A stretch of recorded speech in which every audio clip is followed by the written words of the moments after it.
Guys, तो मैं आपको आज पढ़ाने वाली हूँ एम्पटीट्यूड, एनालिटिकल एम्पटीट्यूड।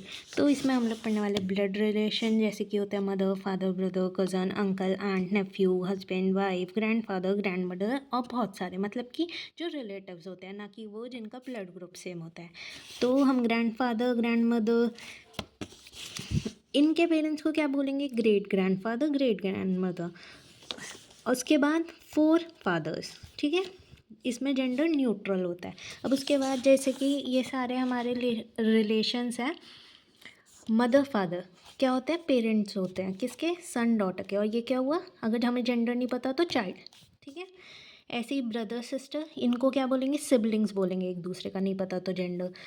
कज़न ही बोलेंगे, ना कि ऐसे कज़न ब्रदर, कज़न सिस्टर ऐसे बोल देते हैं, पर ऐसा नहीं होता, ठीक है। अंकल आंट, और इनके रिवर्स रिलेशन में क्या हो जाता है? नेफ्यू नेस। मतलब अगर अंकल आंट है तो उसका मतलब रिवर्स रिलेशन में नेफ्यू और नेस होगा, जैसे कि भतीजा, भांजा, भतीजी, भांजी, जैसे कि भाई की बेटी बेटा और बहन की बेटी बेटा आ जाता है। उसके बाद पर इसमें एक चीज़ ध्यान रखनी है कि फादर के ब्रदर को तो हम ब्रदर बोल सकते हैं, पैटर्नल अंकल भी बोल सकते हैं। मतलब हम अंकल, सिर्फ अंकल भी बोल सकते हैं और पैटर्नल अंकल भी बोल सकते हैं, पर मदर के में मैटर्नल अंकल बोलना कंपलसरी है। ऐसे ही फादर, ग्रैंड फादर और ग्रैंड मदर के केस में भी सेम होता है, ठीक है। हस्बैंड वाइफ आप सबको पता ही है, grand son, grand daughter.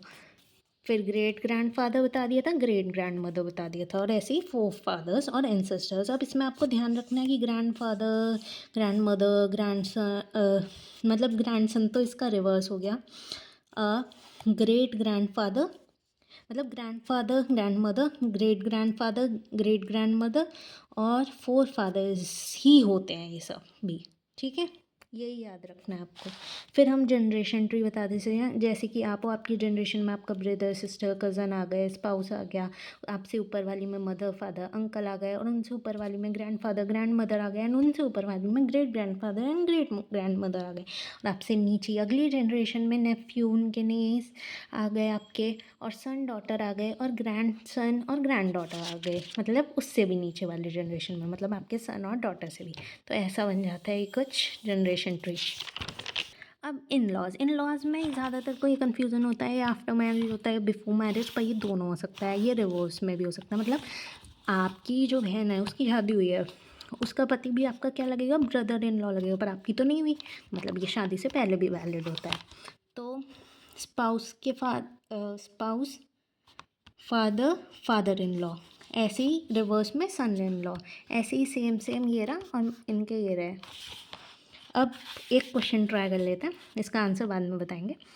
Poynting to a boy in a photograph, Manasa said his sister is the only daughter of my father. How is the boy related to Manasa's father?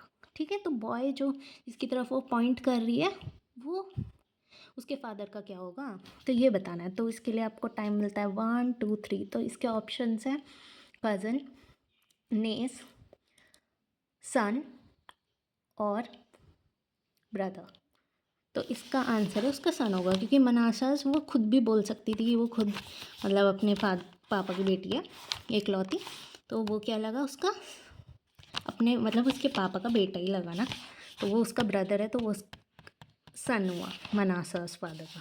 फिर second point, pointing to Neha's, Mahesh said her mother daughter is my daughter. How is Mahesh related to Neha? तो मतलब वो एक नेहा की तरफ कर रहा है और कह रहा है कि उसकी जो मदर है उसकी वो बेटी है ना। मतलब नेहा की मदर की वो सिर्फ एकलौती बेटी है और वही उसकी बेटी है, तो महेश क्या लगे नेहा के? ऑब्वियसली 1 2 3, तो महेश लगे उसके फादर नेहा के।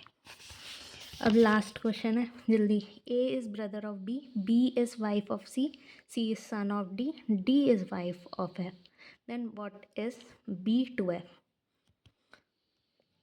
तो इसके लिए ज़्यादा सेकेंड लगेंगे, 1 2 3 4 5, पॉज करके आंसर दे दीजिएगा।